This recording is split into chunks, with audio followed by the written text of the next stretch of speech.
Hi everyone, it's Lynn from AskDevineCentral. You know, I've been threatening to put out a whole bunch of videos about things that I've learned along the way in my tarot reading business, and I want to finally start today by putting out that first video. I think it's going to be very interesting to aspiring tarotists as well as to, those of us that have been doing it for a while. We never really quit learning. We never really quit applying because everyone's perspective is so different. So today I want to review a process, something that completely and totally changed how I read tarot cards. This is probably the single most influential thing that I ever learned when I learned to read tarot. Mary K. Greer's book, 21 Ways to Read a Tarot Card, is brilliant. It's so chock full of what everybody calls her the mother of us all, the tarot mother of us all. But she has in her book, under chapter 7, synthesis, and she explains and uses the analogy of a tarot mountain and how, we start with an idea, and in her book, the idea is, hey, I woke up this morning deciding that I wanted to climb one of my nearest mountains, and the process and everything that this person went through to climb the mountain and to get to the other side. So I wanted to use this analogy today to show you how beneficial and how helpful it can be when you're reading and you get maybe stuck on something. You can think about where you are in this journey, where you are on the mountain. We have the Fool's Journey for the Major Arcana, but this is the first and only thing I've ever found on the Minor Arcana. So I'm going to switch cameras on you. I am using to make this analogy, I'm using the Everyday Witch tarot deck. It is my absolute ultimate go-to. It's so ratty and torn and beat up just because I use it every day. Here we have the mountain. I wanted to lay this out so you could follow along with me as we went on this journey. Okay, are you ready? Okay, let's take a look at this. We start here at the ace, all right? So here's somebody in bed, and let's go from here. Aces are about new beginnings. It's like waking up from a deep sleep already with an idea or thought of something burning in your conscience. Should we move forward with this idea, or allow it to just be a sweet daydream that flutters by like a butterfly on a summer's day? Such ideas are fleeting. None of them are worth their salt unless, of course, we decide to take them seriously, right? So that is our ace. When we move on to the twos, okay, so what if the idea holds promise? That puts us at a crossroads, doesn't it? Do we seriously consider the idea? And if so, how would we accomplish it? There would have to be a plan, right? How would we get it off the ground? Who would help us? How would we pay for it? So many questions, so little time. Once we get past the planning stage, then it's time to take action. It's time to throw our plan out into the world and see what comes back to us. It's a lot of work, but we are so enthused that we don't even notice how hard the climb can be. Okay.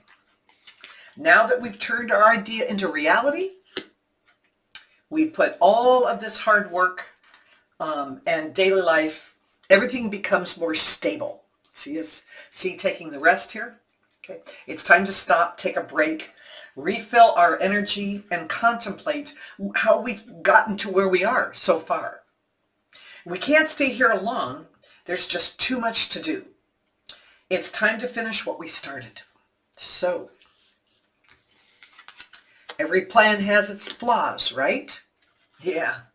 Now, sure enough, we no sooner get back onto it when we have to face challenges that promise to stop us in our tracks or to hold us back at the very least. We fight this uphill battle to resolve whatever issues have reared their ugly heads. We kick and claw. We bring in reserves, infuse more money, turn to mentors for assistance, and put our very best creative backup plan to work. That would be our 5. See, it's that big fat climb up that face of that mountain. Okay. Right. Well, guess what? It worked. We made it to the summit. We do our little victory dance, pat ourselves on the back for staring defeat in the face and beating it at its own game. Bravo for us. We made it here. But wait. Just when we thought it was safe. Okay.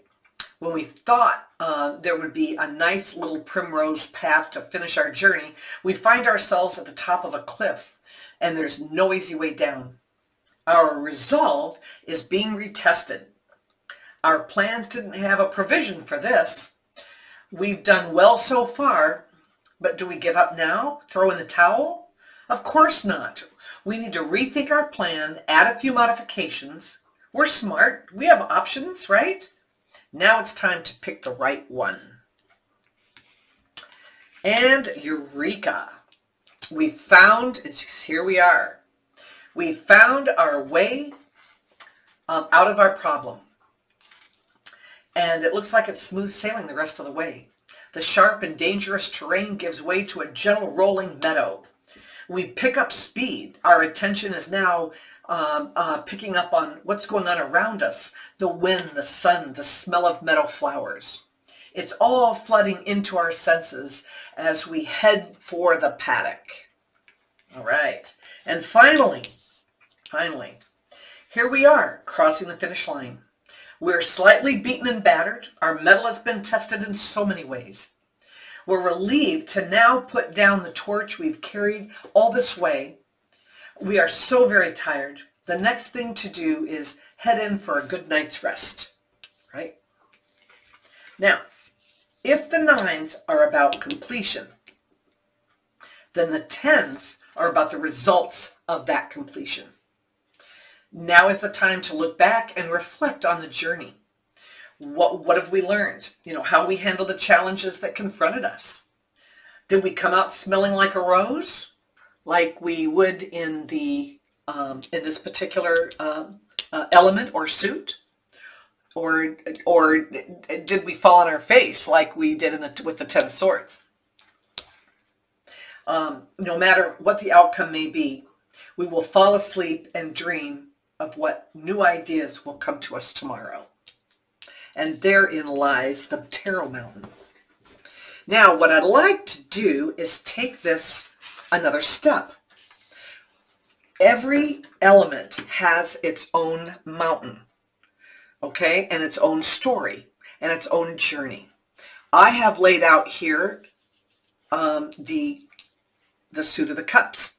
So let's take a look just at the cups now. Let's look at the same theory, but look at it from the cups point of view, okay? So I was sitting in my usual spot at a cafe when this guy walked in and completely caught me off guard. I don't know why I was so drawn to him, but I just knew that we had to meet. He saw me staring, how embarrassing, and ambled over to the table next to me. The next thing I knew, we were sitting together at the table, and we were so engrossed in conversation. It felt like I knew him forever. We had so much in common. He asked me out for dinner that night, and it was the start of a several-week affair. I told all of my friends, and they were so happy for me. They knew that I didn't have a good track record with men, and they were so happy to see me expand my horizons again. But then one day, he simply stopped calling and texting. I figured it might be we were moving too fast and he just needed some space. But as the days went on, I became so disappointed, so sad. I started to regret that I even got involved with him in the first place. I wish I could have just rolled back time to before we met. Hey, it was great while it lasted, but at least I have some good memories, right? So all is not lost, but still, I have to pick up the pieces. He did eventually resurface. He brought me flowers and an apology, actually. So here we were, on equal footing. He said he suffers from depression and simply fell into a funk. It happens occasionally, but not very often. He wanted to give it another try. So that was the 6. So for the 7, I asked him for some time to think about it. But seriously, getting involved with someone who struggles from mental issues, who could ghost me at any minute, would make life very difficult and confusing. I would never know what road we're heading down. Would it be a good road or a deserted dead end? No thanks. The 8's come along. I gave it a lot of thought, but eventually I decided that it wasn't going to work for me. I decided to cut my losses and walk away while I had the chance. This was a conscious decision on my part to pick up and walk away towards something that was going to be easier. I wasn't sure what it would be, but whatever it was, I knew it was going to be better than what was in store for me with this gentleman. So for the 9s, for me, having someone stable and constant in my life, someone I can count on to be there for me, that's what I really wanted. And frankly, I'm used to being alone. I'd rather hold out for what I really want. And that's okay for me for now. I'm comfortable with that. 10s. I'm going to keep my dream of the right guy. Note, I didn't say the perfect guy. With the little house, with the white picket fence, the 2.5 kids and the 1.5 pets. I still believe it's out there for me somewhere. So, until then, I'll just have to find creative ways of keeping myself busy. There is a guy out there for me, and as long as I remain open to the possibility, I'll be ready to accept the next invitation. And until then, I'll just try to be as compassionate with myself as possible and to trust my inner instinct, because I'm a very deep spiritual person by nature. And I know that when my gut reacts, I should listen to it when my intuition kicks in. This situation has caused me to grow a little bit. And I'm actually proud of myself for having grown emotionally.